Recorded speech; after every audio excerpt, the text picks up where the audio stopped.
اگر ہم دیکھیں تو ایک ایسا بندہ جس سے گناہ ہوا، گناہ کبیرہ ہوا یا گناہ صغیرہ ہوا، اور اس کے بعد اس نے ریپینٹنس کی، رب کے حضور معافی طلب کی، لیکن دوبارہ اس نے گناہ کیا، پھر دوبارہ کیا، جس کو ابھی ڈاکٹر صاحب کہہ رہے تھے یہ جرم ہے. لیکن بعض چیزیں آپ کے اپنے کنٹرول میں نہیں ہوتی. جیسے اگر ہم نشے کی بات کریں، یہ ایک غلط کام ہے، نشہ حرام ہے، لیکن انسان بار بار وہ غلطی، وہ کوتاہی کرتا ہے. لیکن اور نشہ کرنے والے کو نشہ نہ دیا جائے وہ اس سے مر بھی سکتا ہے. سو ایسے شخص کے لیے کیا حکم ہے؟ اور پھر بہت سے لوگ اپنے شیطان کے بہکاوے میں بار بار آ جاتے ہیں، اپنے نفس کے بہکاوے میں بار بار آ جاتے ہیں. سو ایسے لوگوں کے لیے کیا حکم ہے کہ بار بار گناہ ہو رہا ہے، اب کیا کریں؟ ایگزیکٹلی. اچھا، ویسے سب نے بہت اچھے پوائنٹ ریز کیے. میں صرف دو پوائنٹس ایڈ کر کے آپ کی طرف سوال کی طرف آتا ہوں. پہلی بات تو یہ کہ ایک انسان جب بار بار توبہ کرتا ہے تو ہمیں یہ یاد رکھنا چاہیے اللہ گناہ گار کے لیے قرآن میں کہہ رہا ہے ان اللہ یحب التوابین، میں بہت زیادہ توبہ کرنے والوں سے محبت کرتا ہوں. اور جس طرح بار بار کہہ رہی ہیں کہ اللہ معاف کر دے گا، علامہ صاحب نے بڑی خوبصورت بات کہی، کوئی گناہ ایسا نہیں ہے، ایون شرک بھی ایسا نہیں ہے. سورہ الفرقان میں اللہ تعالیٰ نے یہ 3 گناہ گنوائے، اور اس کے بعد اس سے بڑی کیا بات ہو سکتی ہے؟ رحمان، کتنا رحمان ہے ہمارا رب.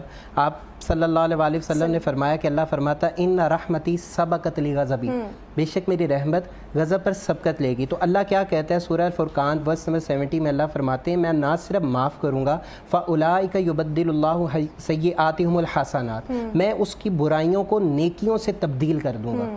تو اس سے بڑھ کر تو کوئی نہیں رب کر سکتا. اچھا، جو بات آپ نے کی میم، بالکل آپ کی بات ٹھیک ہے. اگر ہم آج کے نوجوانوں کو دیکھیں، جیسے میں فاسٹ میں جب پڑھاتا ہوں بچوں کو، تو میں دیکھتا ہوں کہ بچے بہت ساری چیزوں کو ان انٹینشنلی اور انکانشیسلی کر رہے ہوتے ہیں، اور ان کو دے ڈونٹ ایون ریئلائز نوعیت کا، انٹینسٹی کا اندازہ نہیں ہے، وہ ریئلائزیشن ہی نہیں ہے. تو until and unless they want realize, they want acknowledge and they want regret, تب تک یہ پاسبل نہیں ہے. کیسے ہوگا؟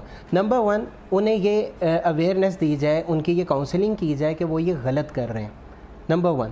اب خدا نہ خاصا اللہ نہ کرے اگر کوئی نشے کی حالت میں انوالو ہو گیا ہے تو نشہ آبویس سی بات ہے کہ 1 یا 2 دن میں نہیں چھوڑا جا سکتا.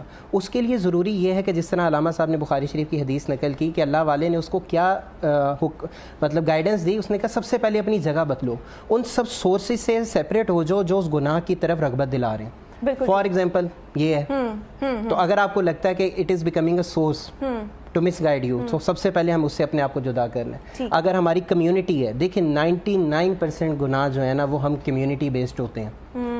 ایک شخص جو جھوٹ کو جھوٹ نہیں سمجھتا، میرے 10 دوست جھوٹ بولنے کو گناہ نہیں سمجھتے، آبویس سی بات ہے one rotten egg will spoil the whole basket.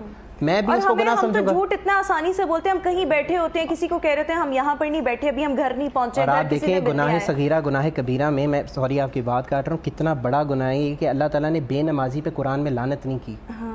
اللہ تعالیٰ نے فرمایا ہے لعنت اللہ علی الکاذبین، اور ایک جگہ فرمایا لعنت اللہ علی المنافقین. کیونکہ جھوٹ بولنے سے میں آپ کا نقصان کر رہا ہوں. جو گناہ کسی دوسری اللہ کی مخلوق کے لیے جتنے زیادہ نقصان کا امپیکٹ رکھتا ہے اللہ کے نزدیک وہ اتنا ہی بڑا ہے. جیسے فار ایگزامپل سود ہے، سود پہ اللہ کہہ رہا ہے اللہ اور اس کے رسول سے جنگ ہے.